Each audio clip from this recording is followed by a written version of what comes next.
తెలంగాణ రాష్ట్ర సమితిని కేసీఆర్ మాత్రమే ప్రారంభించారు అనేది జనం మాట.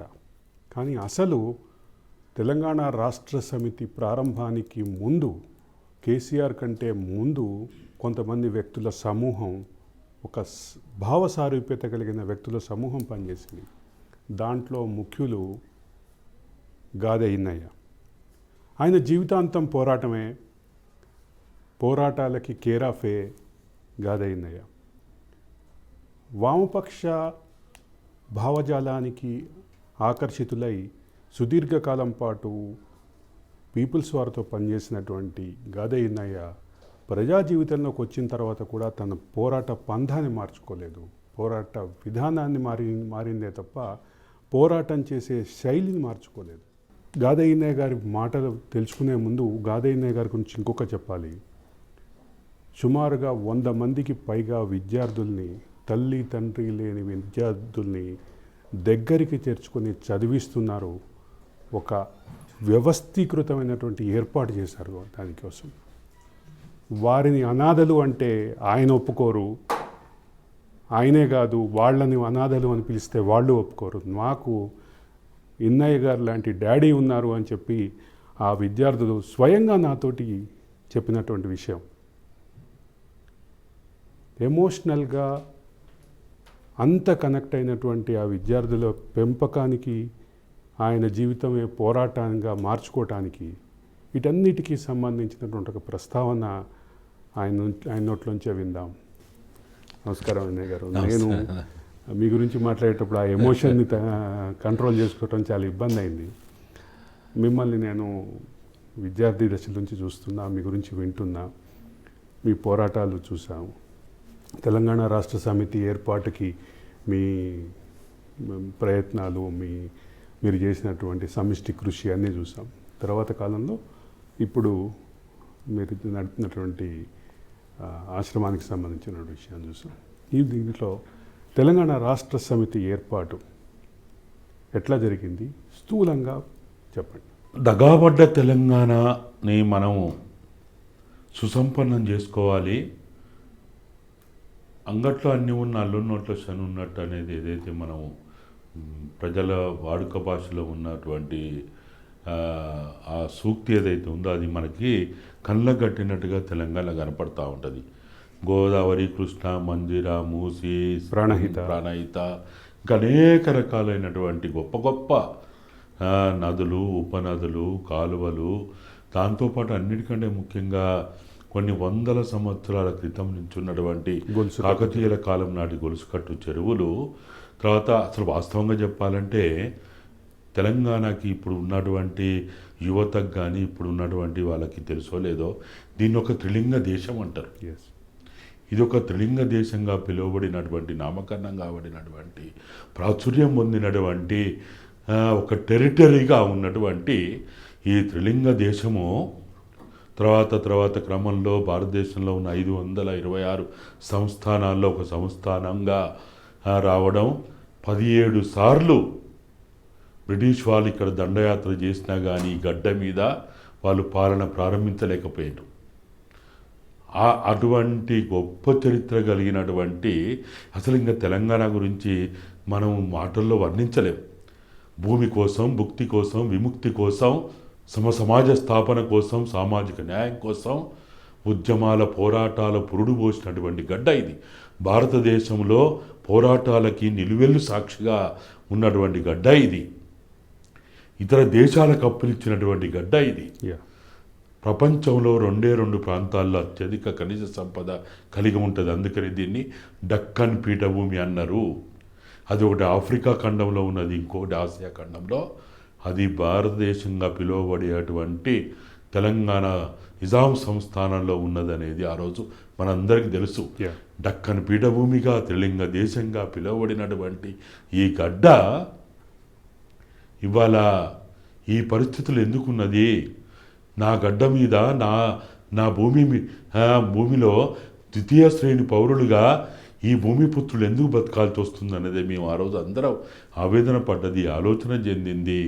కాబట్టి ఆ మేధోమథనంలో నుంచి మీకు పుట్టినటువంటి ఇది జాతుల పోరాటాలు నేర్పింది గడ్డ, స్వరాష్ట్ర ఉద్యమాలు నేర్పింది గడ్డ. అన్నిటికంటే ముఖ్యంగా ఒక పక్క వెల్త్ క్రియేషన్ గురించి, అంటే హైదరాబాద్ రాష్ట్రంలో వెల్త్ క్రియేషన్ గురించి కొన్ని వందల యూనివర్సిటీల్లో పాఠ్యాంశాలుగా ఉన్నాయి.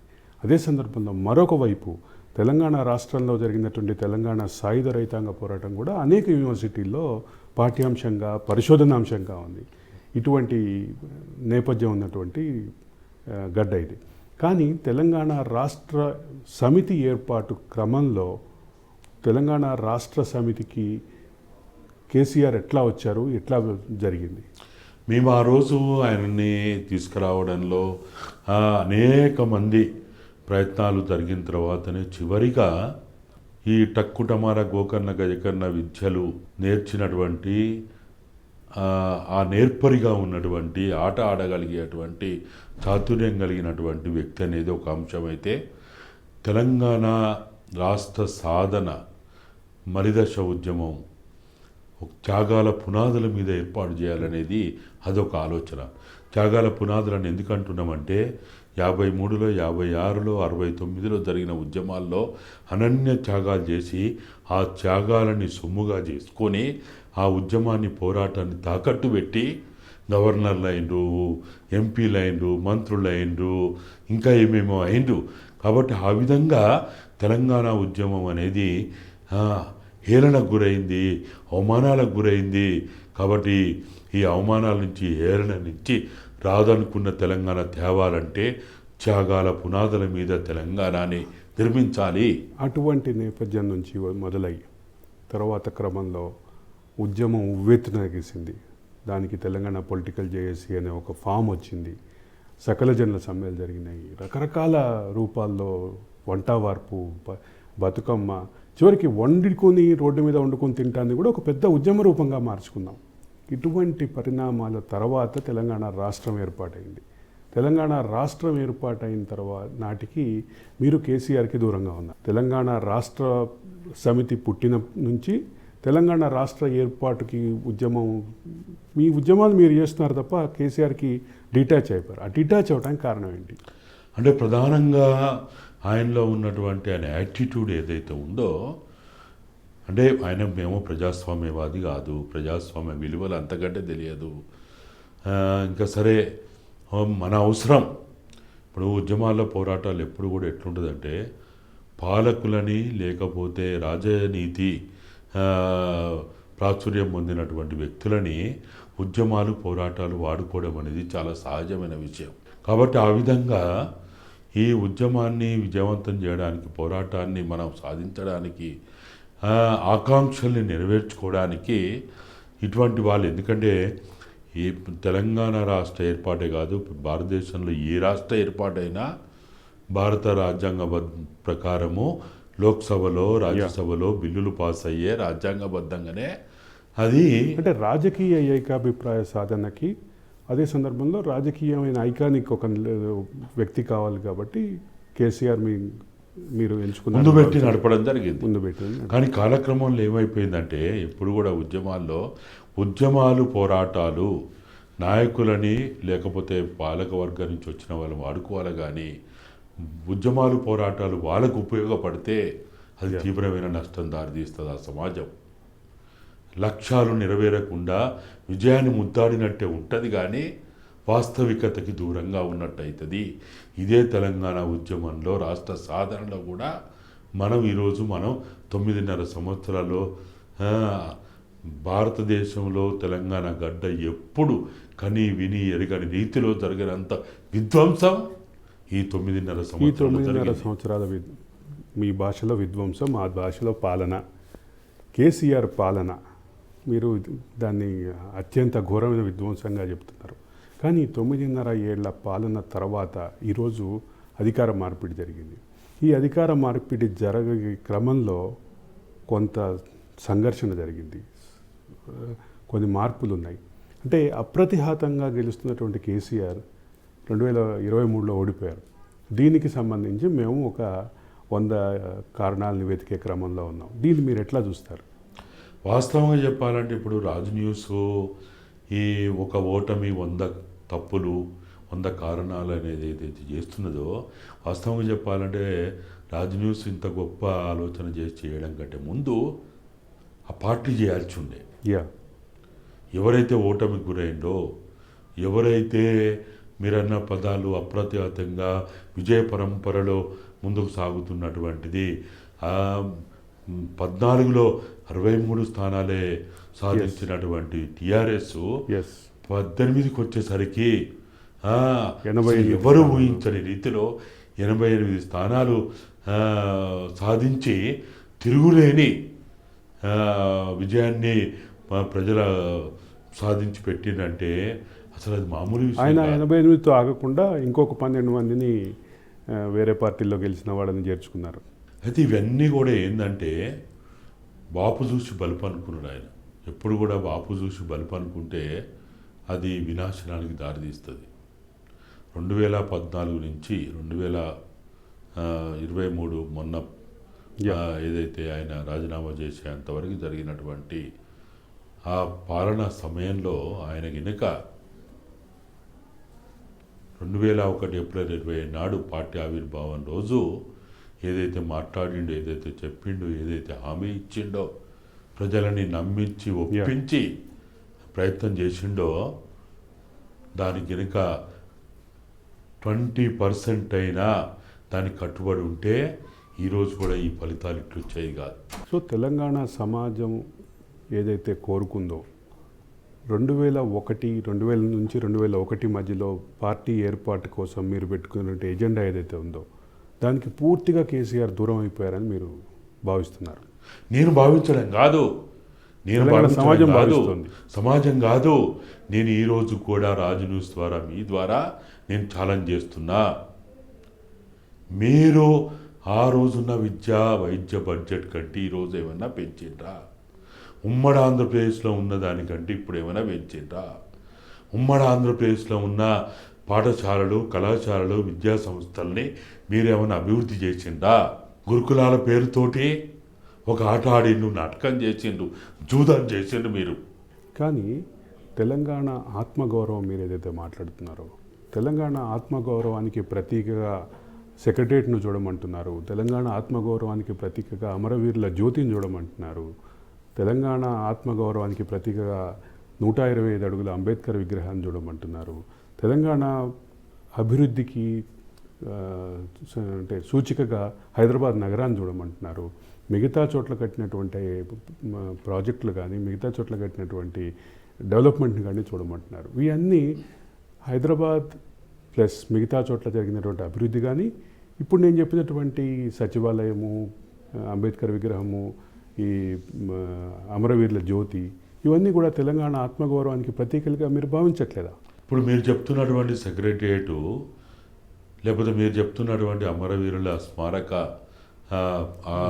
జ్యోతి ఏదైతే ఉందో, అసలు అక్కడికి పోతే మాకు అసలు మేము ఇంకా ఎందుకు బతుకున్నాం అనిపిస్తున్నది. అక్కడ పోయి చూస్తే అది అమరవీరుల స్మారక జ్యోతి కాదు, అది ఒక కమర్షియల్ కాంప్లెక్స్.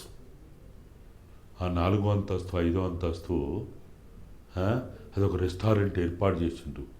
అంటే అమరవీరుల జ్యోతి కాడ రెస్టారెంట్ నువ్వు పెట్టేది? అక్కడ కనీసం ప్రాణత్యాగాలు చేసిన వాళ్ళు, మీరు చెప్పినటువంటి వంట వార్పులు కావచ్చు, మిలియన్ మార్చ్ కావచ్చు, సాగరహారం కావచ్చు, సకల జనుల సమ్మె కావచ్చు, వాటికి సంబంధించినటువంటి కనీసం ఫోటోలు పెట్టడానికి నువ్వు స్థలం ఏర్పాటు చేయలేదే? మ్యూజియం లాంటిది ఏర్పాటు చేయలేదే? తెలంగాణ చరిత్రని సంక్షిప్తం చేసేటువంటి ఒక లైబ్రరీ ఏర్పాటుకి అక్కడ స్థలం లేదే? ఒక లైబ్రరీ లేదు, ఫోటోలు పెట్టడానికి, గ్యాలరీ పెట్టడానికి ఒక స్థలం లేదు. 500 కార్లు అక్కడ పార్కింగ్ చేయడానికి 2 అంతస్తుల పార్కింగ్ని ఏర్పాటు చేసినవే. ఇదా అమరవీరులకు మనం అర్పించేటువంటి జ్యోతి, వాళ్ళ కృతజ్ఞత ఇదా? దీనికోసమేనా ఈ వాళ్ళు త్యాగాలు చేసింది? వాళ్ళ రక్తపు కొడు తినుకుంటూ వాళ్ళ త్యాగాల పునాదుల మీద కుర్చీలో కూర్చొని 9.5 సంవత్సరాలు రాజభోగాలు అనుభవించినవే. వాళ్ళ కోసం వాళ్ళ పటాలు చూసుకోవడానికి, వాళ్ళ చరిత్ర చూసుకోవడానికి, వాళ్ళ వీడియోలు చూసుకోవడానికి ఆ తెలంగాణ చరిత్ర పుస్తకాలు చదువుకోవడానికి పిహెచ్డి స్కాలర్లు, రీసెర్చ్ స్కాలర్లు అక్కడికి వచ్చి తెలంగాణ చరిత్రని అధ్యయనం చేయడానికి, పరిశోధన చేయడానికి, పెట్టడానికి నీకు చేతులు రాలే? కళ్ళు లేవా? తెలివి లేదా? నీ కళ్ళ గంతలు కట్టుకున్నావా? నీ మెదడుకి వైరస్ వచ్చిందా? నీ చెవులలో సీసం పోసుకున్నావా? తెలంగాణ గోస వినపడతలేదా? అమరవీరుల త్యాగాలు కనపడతలేవా? ఇదా వాళ్ళకిచ్చే మన ప్రతిఫలం?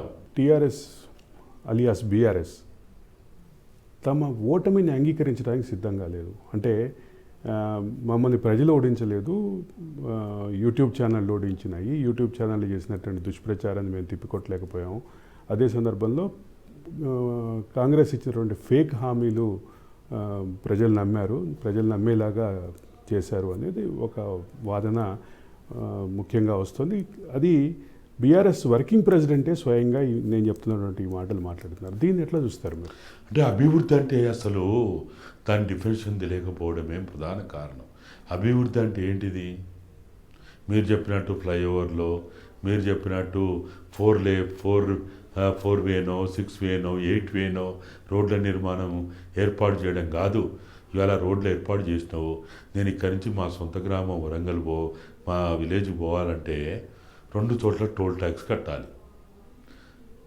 నిజాం కాలంలో కానీ దానికి పూర్వం కానీ పశువులకి రహదారి పన్ను ఉండేది.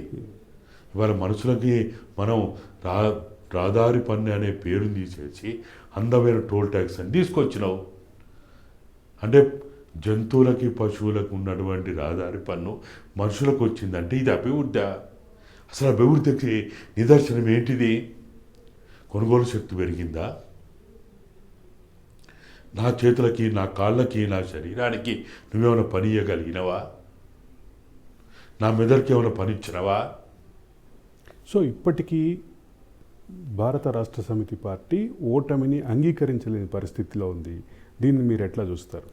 వాళ్ళ తప్పులని వాళ్ళు తెలుసుకోకపోవడం ఇంకా మూర్ఖత్వానికి ఇంకా ఇంకా నిదర్శనంగా మనం భావించాల్సి ఉంటుంది. తన తప్పును తాను తెలుసుకోలేను. మీరు ఇందాక అన్నట్లుగా మేము చేస్తున్నటువంటి ఈ ప్రయత్నం వాళ్ళు చేయాలి అని. అంతే కదా. వాళ్ళు ఏం చేయాలి? అన్ని రంగాలకు సంబంధించిన వాళ్ళని పిలుచుకోవాలి, జర్నలిస్టులను పిలుచుకోవాలి. తెలంగాణ ఉద్యమ క్రమంలో జర్నలిస్టులతో మాట్లాడినావు కదా, లాయర్లతో మాట్లాడినావు కదా, ప్రొఫెసర్లతో మాట్లాడినావు కదా, డాక్టర్లతో మాట్లాడినావు కదా, రైతులతో మాట్లాడినావు కదా, కార్మికులతో మాట్లాడినావు, కర్షకులతో మాట్లాడినావు, రచయితలు, కళాకారులు అందరితో మాట్లాడినావు కదా. ఆయా రంగాల్లో ఉన్నటువంటి ఎంతో కొంత అవగాహన ఉన్న వాళ్ళందరినీ పిలుచుకున్నావు కదా. ఇవాళ ఈ ఓటమి పాలైన తర్వాత 3 సార్లు తెలంగాణ రాష్ట్ర సాధన ఆకాంక్ష ఫెయిల్ అయిన తర్వాత మనం ఏం చేసినాం? తుడుం దెబ్బతో మాట్లాడినావు, నంగారి పేరుతో మాట్లాడినావు, దండోరతో మాట్లాడినావు, మాలమానాడుతో మాట్లాడినావు, ఎంఎల్ పార్టీలతో మాట్లాడినావు, కమ్యూనిస్ట్ పార్టీలతో మాట్లాడినావు. అన్ని భావజాలాలు గుడి నుంచి బడి వరకు అన్ని చోట్ల అందరూ పాల్గొన్నటువంటి ఉద్యమాన్ని నడిపే క్రమంలో అందరితో మాట్లాడినాం. అందరి భాగస్వాములు చేసినాం. జయశంకర్ సార్ మాటల్లో చెప్పాలంటే ఆర్ఎస్ఎస్ నుంచి ఆర్ఎస్యు దాకా అందరినీ కలుపుకొచ్చినాము. ఆ రోజు ఏం చెప్పినాం మనం? గొంగడి పొడుగుని ముద్దాడుతున్నాం, కుష్టు రోగుని కావలించుకుంటా అన్నాం. తెలంగాణ ఉద్యమంలో బిచ్చగాళ్ళు కూడా జేఏసీలు పెట్టుకున్నారు, ట్రాన్స్జెండర్లు జేఏసీలు పెట్టుకున్నారు, కోటేశ్వర దాకా ఉన్నటువంటి వాళ్ళందరూ జేఏసీలు పెట్టుకున్నారు, అర్చకులు వాళ్ళు జేఏసీలు పెట్టుకున్నారు. ఎందుకల్లా లేదన్నకు సందేహం లేదు. ఎందెందు చూసినా తెలంగాణ ఉద్యమకారుడు తెలంగాణ కిరటంగా ఆ రోజు ఉద్యమంలో పాల్గొన్నారు. ఒక్కరా, ఇద్దరా, వేల లక్షల కోట్ల ప్రజలు. సో స్థూలంగా తెలంగాణ రాష్ట్ర సమితి అలియాస్ భారత రాష్ట్ర సమితి ఓటమికి ఇన్ని కారణాలు కనిపిస్తున్నాయి. వాళ్ళు ఓటమిని అంగీకరించని పరిస్థితి ఉంది. ఈ మొత్తం మీద మీ మాజీ మిత్రుడు కేసీఆర్కి మీరు ఇచ్చే సలహా ఏంటి? నేను పదే నేను వాళ్ళకి చెప్తున్నది ఏంటంటే, ఒకటి, నేను అన్నాను మీ మాజీ మిత్రుడు, అందే నేను కూడా ఎప్పుడు ఆయనని చంద్రశేఖర్ రావునో లేకపోతే కేసీఆర్ అని నేను ఎప్పుడు పిలవపోయేది. శేఖర్ అన్న అని పిలిచేది.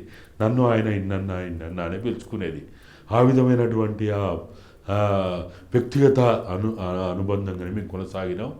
రాజకీయపరమైన, సిద్ధాంతపరమైన, లేకపోతే ఉద్యమ ఆకాంక్షల పరమైనటువంటి భేదాభిప్రాయాలు ఉన్నప్పటికీ వ్యక్తిగతంగా నేను ఎప్పుడు కూడా ఆయనని ఇప్పటికైనా జరిగిన తప్పులని మీరు సమీక్ష చేసుకోండి, మీ ఓటమిని సమీక్ష చేసుకోండి. ఒక ఓటమి అనేక గుణపాఠాలు నేర్పుతుంది. ఓడిపోవడం గెలవడం అనేది చాలా సహజమైంది.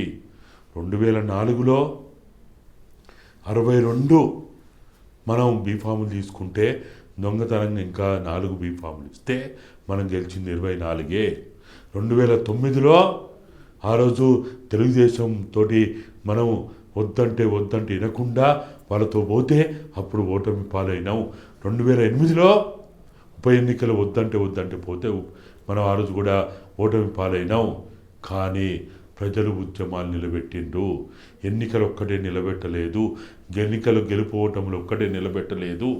రాదనుకున్న తెలంగాణ రావడానికి తెలంగాణ ప్రజలు ముఖ్యం, ఈ గెలుపోటములు కాదు. ఒకవేళ మీరు సోయిలోకి వచ్చి తెలంగాణ యాదిని గుర్తు చేసుకొని, తెలంగాణ ప్రజల ఆకాంక్షను గుర్తు చేసుకొని, మీ అహంకారాన్ని, మీ నిర్లక్ష్యాన్ని, మీ దొరతనాన్ని మీరు గనక సమీక్ష చేసుకుంటే తెలంగాణ ప్రజలు ఒకనాడేటట్లయితే దుబాయ్ శేఖరు, దొంగనట్ల శేఖరు, కిలాడి జంతర్ మంతరు, పాస్పోర్ట్ల శేఖర్ని తెలంగాణ ప్రజలు క్షమించిండో మళ్ళీ క్షమిస్తారు కావచ్చు, ఆదరిస్తారు కావచ్చు, అది మనం చెప్పలేం. అద్భుతమైనటువంటి ఆశ్రమం నిర్వహిస్తున్నారు. అక్కడ మీరు ఒప్పుకోరు, పిల్లలు కూడా ఒప్పుకోవట్లేదు.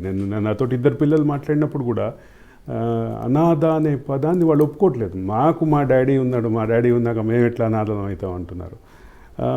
దాని గురించి ఒక 2 మాటలు చెప్పండి. వాస్తవంగా చెప్పాలంటే ఈ ఆర్ఫనేజెస్ అనే ఇంగ్లీష్లో పేరు కానీ అనాథాశ్రమాలు అనే పేరు ఆ బోర్డులు పెట్టడం మేము మొదటి నుంచి నిషేధించినాం. మేమే కాదు, ప్రభుత్వానికి కూడా చెప్పినాం, అనాథాశ్రమాలనే బోర్డులు ఎక్కడా ఉండొద్దు. ఈ సమాజంలో ఈ నేను అనాథను అనే భావనతో ఒక ప్రాణి, ఒక జీవి ఇక్కడ జీవిస్తున్నాడంటే ఇక ఇది మానవ సమాజం కాదు, మానవ విలువలతో కూడిన సమాజం కాదు. ఇక్కడ ఒక రాజ్యాంగం ఉంది. ఈ రాజ్యాంగం ప్రపంచంలో ప్రసిద్ధిగాంచింది, దేశ విదేశాల్లో కొనియాడబడుతుందని చెప్పుకోవడానికి 15 ఆగస్టు 26 జనవరి నాడు జెండాను ఆవిష్కరించి పప్పు బెల్లాలు పంచడం కాదు.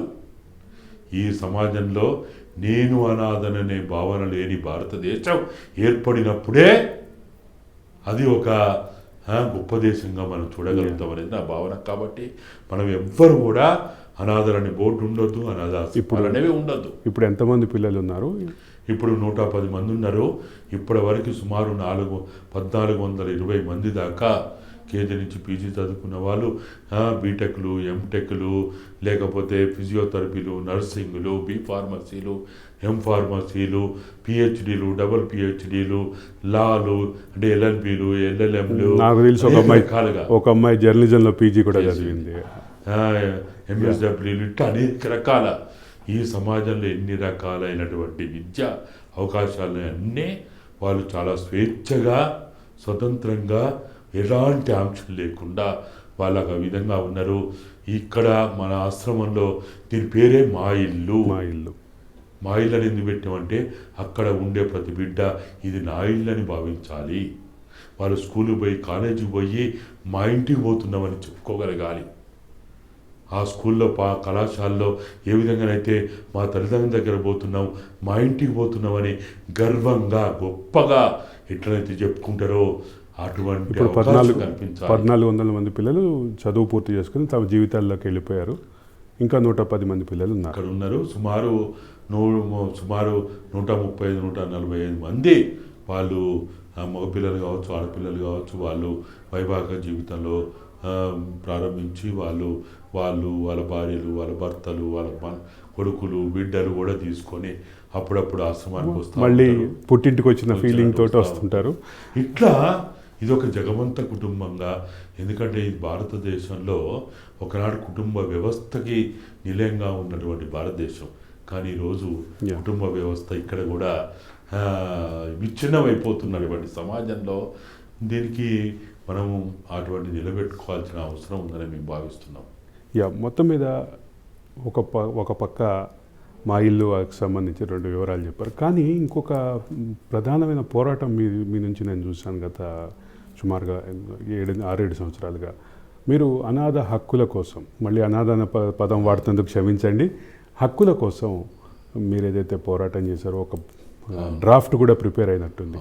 దానికి సంబంధించి వివరాలు ఏంటి? వాస్తవంగా చెప్పాలంటే ఇప్పుడు మనం చెప్పుకుంటున్నాడు తల్లిదండ్రులకు దూరమైన వాళ్ళు, తల్లిదండ్రులను కోల్పోయిన వాళ్ళు, తల్లిదండ్రులు ఎవరో తెలియనటువంటి వాళ్ళు ఎవరైతే వీళ్ళని, అసలు నా దృష్టిలో అనాథ అనే పేరుకి నేను ఇచ్చే రిఫరెన్స్ ఏంటంటే ఆ అంటే అమ్మ, నా అంటే నాన్న, దా అంటే దాని దగ్గర లేనటువంటి దూరమైనటువంటి బిడ్డలకు పెట్టిన ముద్దు పేరే అనాథ.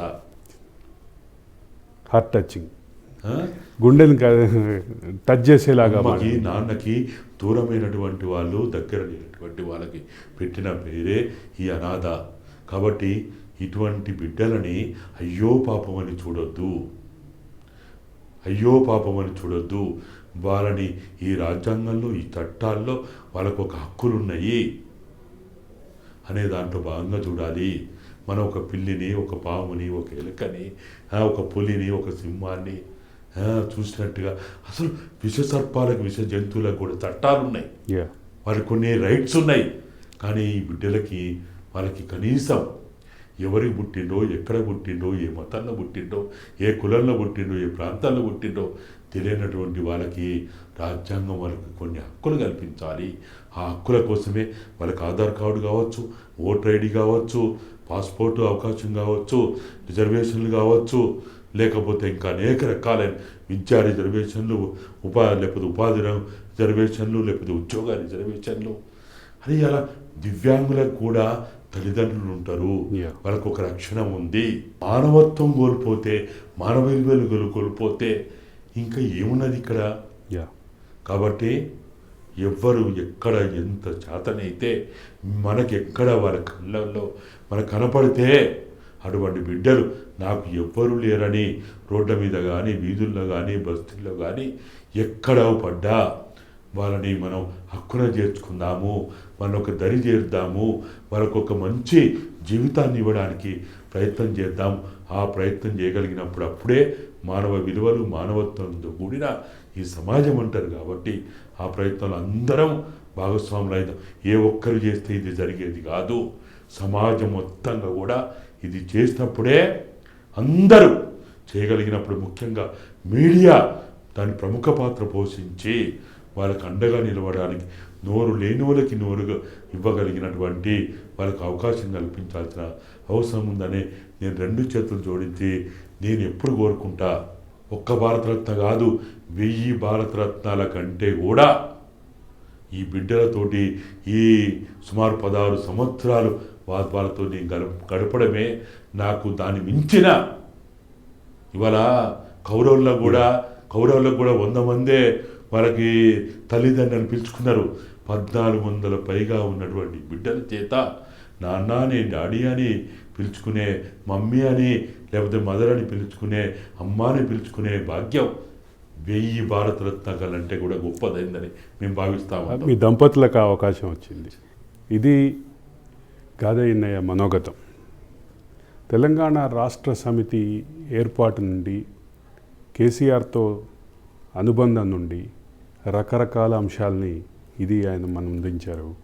ఇక కేసీఆర్ తన పార్టీ పరాజయాన్ని సమీక్షించుకొని తప్పులు సరిచేసుకుంటే మరో అవకాశం కేసీఆర్కి వచ్చే అవకాశం ఉంది అంటున్న గాదయ్యన్నయ్యతో ఇది